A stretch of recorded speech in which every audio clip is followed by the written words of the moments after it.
الحمد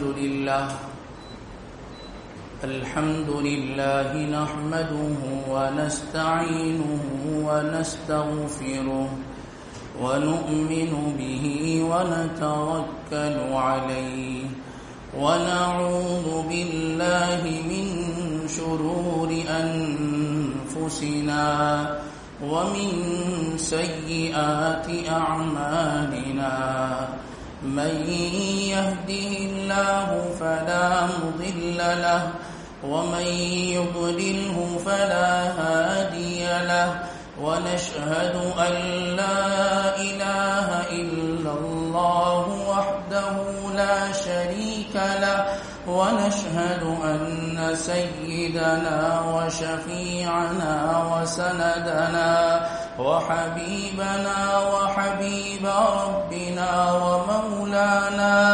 ومولانا محمدا عبده ورسوله أما بعد فأعوذ بالله من الشيطان الرجيم بسم الله الرحمن الرحيم ولا تقولوا لمن يقتل في سبيل الله أموات بل أحياء ولكن لا تشعرون وقال النبي صلى الله عليه وسلم لو كان بعدي نبي لكان عمر أو كما قال النبي صلى الله عليه وسلم يا رب صل وسلم دائما أبدا على حبيبك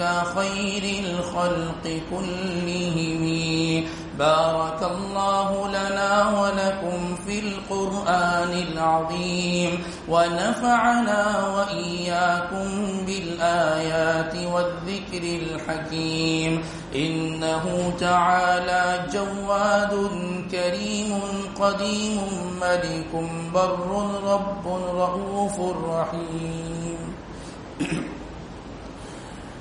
انتہائی واجب الاحترام معزز سامعین گرامی، عزیز برادران اسلام، السلام علیکم ورحمۃ اللہ وبرکاتہ.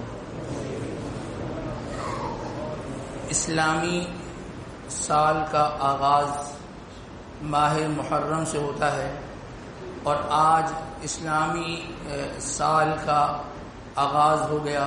آج اس کی پہلی تاریخ ہے اور 1447 ہجری کا آغاز ہو گیا ہے.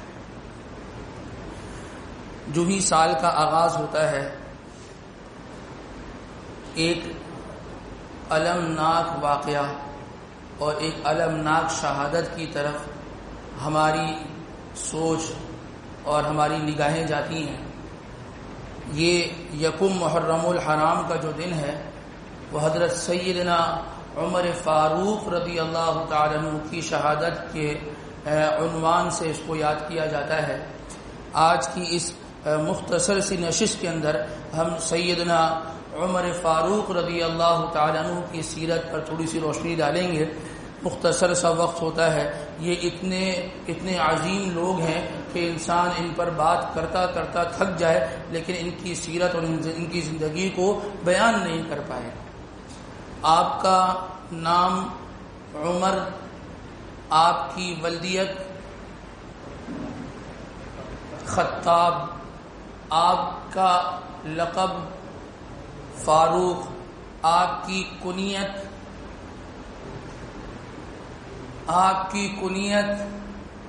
ابو حفص، آپ کی پیدائش عام الفیل.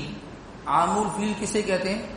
وہ عام کہتے ہیں سال کو، اور فیل ہاتھی والا سال، یعنی وہ جو ہاتھی کا واقعہ ہوا تھا، جو ابرہہ نے جو لشکر کشی کی تھی مسجد حرام کی طرف، تو اس سال کے 13 سال کے بعد، یعنی جس سال وہ واقعہ ہوا اس کے 13 سال کے بعد جو ہے وہ آپ کی ولادت ہوئی. اور اس کے بعد یہ ہے کہ جب آپ کی ولادت ہوئی اللہ پاک نے آپ کو ایک زندگی عطا فرمائی، تو اس میں دو قول ہیں، بعض یہ کہتے ہیں کہ سن 5 نبوی اور بعض یہ کہتے ہیں کہ سن 6 نبوی کے اندر آپ جو ہے وہ ایمان لائے۔ 39واں نمبر ایمان لانے میں وہ حضرت سیدنا حمزہ رضی اللہ تعالیٰ عنہ کا تھا، اور 40ویں نمبر پر آپ ایمان لے کر آئے اور آپ نے جو ہے وہ کلمہ پڑھ کے آپ اسلام میں داخل ہوئے۔ یہ مختصر سا آپ کا تعارف ہے جو بچے کو یاد ہونا یہ ضروری ہے۔ آپ کی سیرت کیا ہے، آپ کی شخصیت کیا ہے؟ حضرت سیدنا عبداللہ ابن مسعود رضی اللہ تعالیٰ عنہ نے 3 جملوں میں آپ کی سیرت کو بیان کیا، 3 جملوں میں۔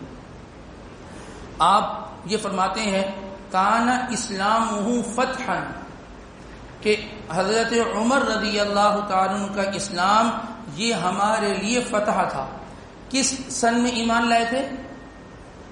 ابھی ذکر کیا 5 یا 6 نبوی کے اندر، یعنی آپ صلی اللہ علیہ وسلم کو ابھی نبوت ملے 5 سال یا 6 سال ہوئے تھے آپ ایمان لائے، یعنی ابتدائی زمانے میں آپ ایمان لے کر آئے۔ تو جب آپ ایمان لے کر آئے فرماتے ہیں کان اسلامہ فتحا، آپ کا اسلام ہمارے لیے فتح تھا۔ ابھی فتح مکہ تو بہت دور تھا، وہ تو سن ہجری میں جا کے شروع ہوا ہے۔ یہ فرماتے ہیں کہ جب یہ ایمان لائے، ان کے ایمان لانے سے پہلے ہم چھپ کر عبادت کیا کرتے، ہم چھپ کر عبادت کیا کرتے۔ جس دن آپ ایمان لے کر آئے وہ پہلی نماز تھی جو ہم نے کھلم کھلا اعلانیہ طور پر ہم نے ادا کی۔ آج ہم نماز پڑھتے ہیں نا ماشاءاللہ، بعض پڑھتے ہیں بعض چھٹی پر ہوتے ہیں، اعلانیہ طور پہ پڑھتے ہیں نا ماشاءاللہ، کوئی روک ٹوک ہے کہ جی نماز نہ پڑھو؟ وہ صحابہ نے جو ابتدائی 4 5 6 سال گزارے فرماتے ہیں ہم عبادات چھپ کر کیا کرتے تھے، ہمیں عبادت کھلم کھلا کرنے کی اجازت نہیں ہوتی تھی۔ فرماتے ہیں کہ جب یہ ایمان لے کر آئے ہم نے کھلم کھلا عبادت کی۔ تو فرماتے ہیں کان اسلام فتحا، ان کا اسلام یہ ہمارے لیے فتح تھا۔ فرماتے ہیں کہ وہجرتہ نصرا، آپ کی جو ہجرت تھی یہ ہمارے لیے اللہ کی طرف سے بڑی ایک مدد تھی۔ آپ صلی اللہ علیہ وسلم نے ہجرت فرمائی تھی، کس وقت میں ہجرت کی تھی؟ رات کے وقت۔ اعلانیہ کی تھی خفیہ کی تھی؟ خفیہ طور پر ہجرت کی تھی، خفیہ طور پر ہجرت کی تھی۔ دیگر جو صحابہ اگر ان کی ہجرت کی تفصیل دیکھیں تو سب نے چھپ چھپ کر ہجرت کی، کسی کو راستے میں پکڑ لیا، کسی کا مال چھین لیا، کسی کو اس کی بیوی بچوں کی وجہ سے مجبور کر دیا کہ تم ہجرت نہ کرو۔ ہجرت کرنا بہت مشکل کام تھا، لیکن جب آپ نے ہجرت کا فیصلہ کیا تو کیا کیا؟ آپ آئے مسجد حرام میں، آپ نے طواف شروع کیا، آپ نے طواف مکمل کرنے کے بعد آپ مسجد حرام میں کھڑے ہوئے، تمام سرداران قریش وہاں موجود تھے، آپ نے سب کو مخاطب کیا کہ میں عمر ابن خطاب ہوں اور آج میں ہجرت کا ارادہ رکھتا ہوں، میں حضور کے پاس جا رہا ہوں صلی اللہ علیہ وسلم، میں ان کے پاس جا رہا ہوں، اعلانیہ طور پہ ہجرت کرتا ہوں، یہ میرا جو ہے وہ یہ میرے تیر ہیں، یہ میں اپنے ترکش میں ڈالتا ہوں، یہ نیزے ہیں، یہ تلوار ہے، یہ اپنے پاس میں رکھتا ہوں اور ہجرت کا ارادہ کرنا میں نے شروع کیا ہے۔ اگر کوئی عورت، اگر کوئی بندہ اپنی ماں کو جو ہے وہ رلوانا چاہتا ہے تو وہ میرے سامنے آ جائے، میرا مقابلہ کرے، میرا راستہ روک لے۔ کوئی چاہتا ہے کہ اس کی بیوی بیوہ ہو جائے تو آ جائے، وہ میرے راستے کو روک لے۔ وہ چاہتا ہے اس کے بچے یتیم ہو جائیں، بے سہارا ہو جائیں تو پھر وہ آ جائے اور میرا راستہ روک لے۔ یہ اعلانیہ طور پر ہجرت تھی، یہ اعلانیہ طور پر ہجرت تھی۔ اور تیسری چیز جو فرمائی عبداللہ ابن مسعود رضی اللہ عنہ نے فرمایا کہ یہ تو ان کی ہجرت کا معاملہ تھا، وہ عمارتہ رحمہ، جو ان کی عمارت تھی، جو ان کی خلافت تھی، جو ان کی حکومت تھی، فرماتے ہیں کہ اللہ تبارک و تعالیٰ نے ہمارے لیے بڑی رحمت بنا کے بھیجی تھی۔ کتنا عرصہ انہوں نے حکومت کی تھی؟ 10 سال 6 مہینے، 10.5 سال آپ نے جو ہے وہ حکومت فرمائی تھی اور آپ کی خلافت قائم رہی تھی۔ بہت سارے جو ہے آپ کی حکومت کے اندر کام ہوئے۔ اس زمانے کے اندر 2 سپر پاور تھی، روم اور فارس، یہ 2 سپر پاور تھی۔ ان دونوں کا خاتمہ یہ آپ کی دور خلافت کے اندر ہوا، آپ کی دور خلافت کے اندر ہوا۔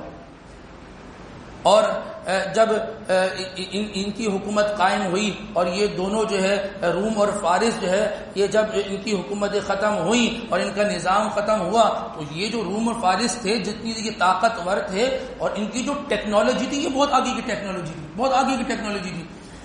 جب یہ فتح ہوئے اور ان کا جو مال تھا، ان کے جو خزانے تھے، جب یہ مدینے آنے لگے نا، تو جب مدینے آئے تو صحابہ نے جب یہ چیزیں دیکھی، کیونکہ ان چیزوں کے بارے میں سنا تھا کہ اس طریقے کا ان کا لباس ہوتا ہے، اس طریقے کے ان کے درباریوں کا جو ہے نا وہ ساز و سامان ہوتا ہے، جب آنکھوں سے دیکھا تو حیران ہو گئے. تو روایت کے اندر آتا ہے، تاریخ میں یہ لکھا ہے کہ ایک صحابی بڑے خوبصورت تھے، بڑے خوبصورت تھے. حضرت عمر رضی اللہ تعالیٰ عنہ کو بلوایا اور بلانے کے بعد وہ جو قیصر کا لباس آیا تھا، قیصر کسے کہتے ہیں؟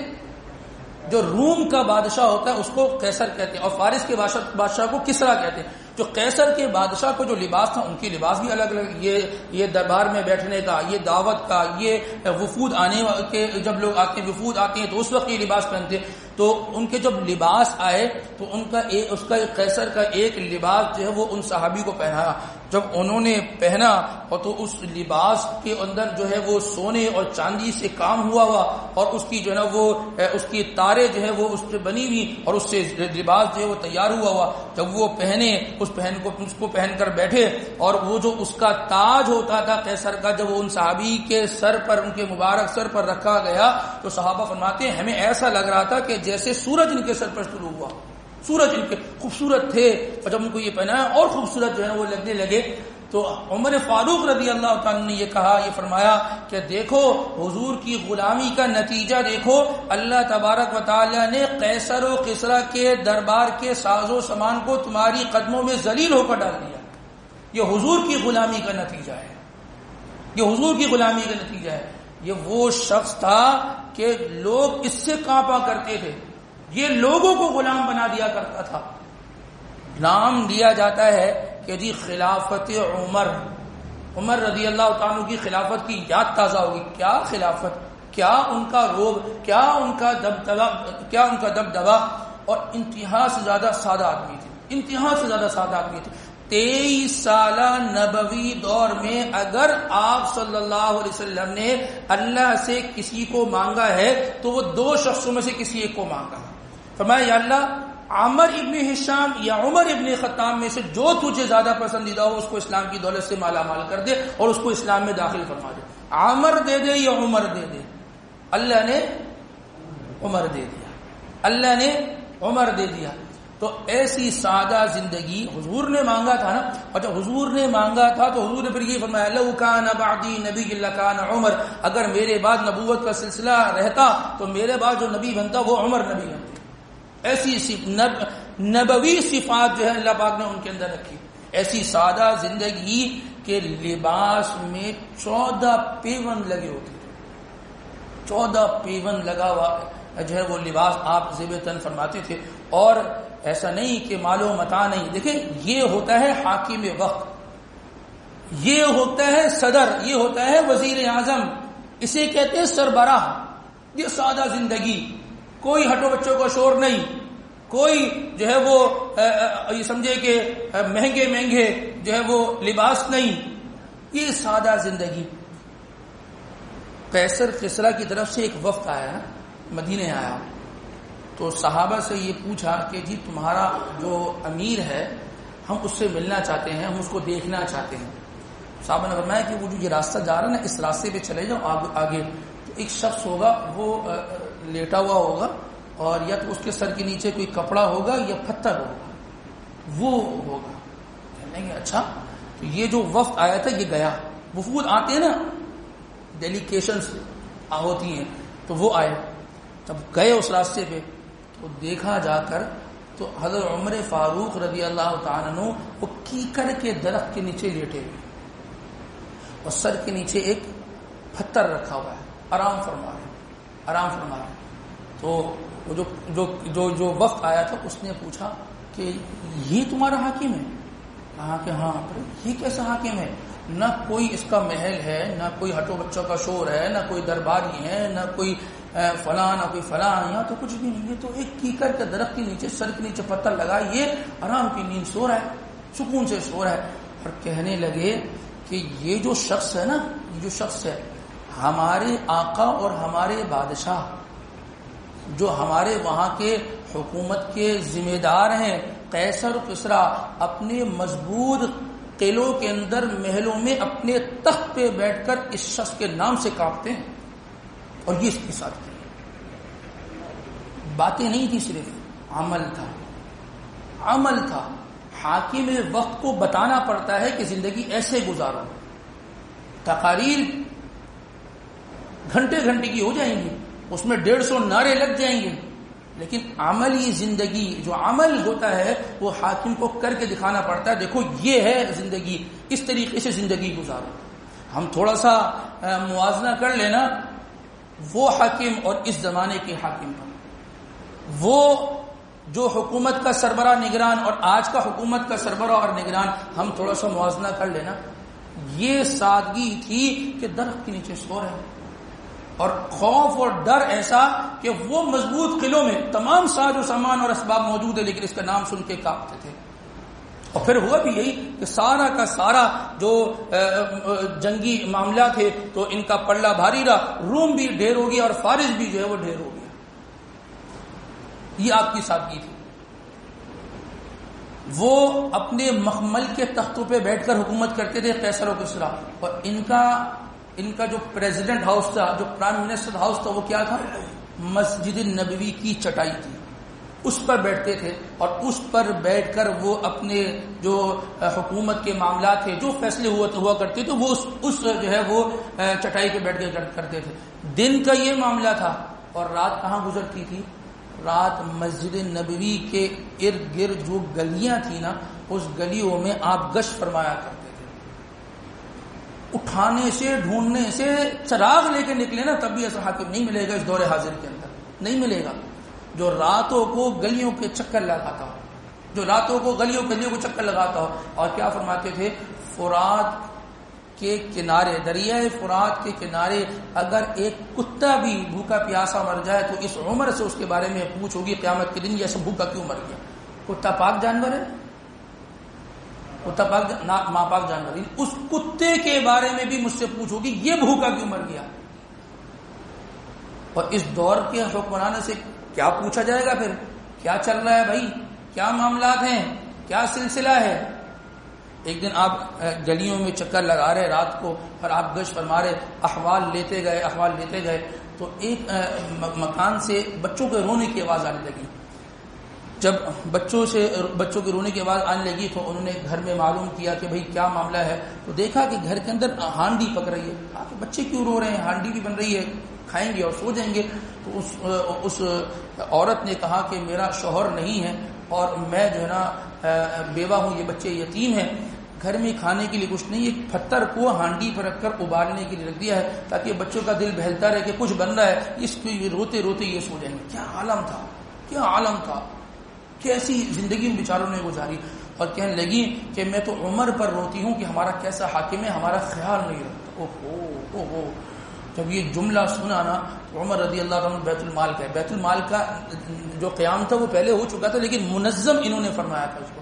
بیت المال گئے، وہاں سے جو غلہ تھا، جو گندم وغیرہ، جو آٹے وغیرہ تھا، اس کو لیا، مسالہ جات لیے اور اپنے کندھے پہ ڈال کر جو ہے وہ نکلنے لگے. اور کہنے لگے کہ وہاں جانا ہے مجھے، اس عورت کے گھر جانا ہے، اس کے بچے بلک بلک کے رو رہے ہیں. تو آپ کو جو خادم تھا اس خادم نے جو ہے نا وہ یہ کہا کہ حضرت اگر یہ بوجھ آپ مجھے دے دیں، آپ حاکم وقت ہیں، آپ اپنے کندھے پہ یہ بوجھ اٹھا کر لے کے جا رہے ہیں، میں اٹھا کر لے جاتا ہوں.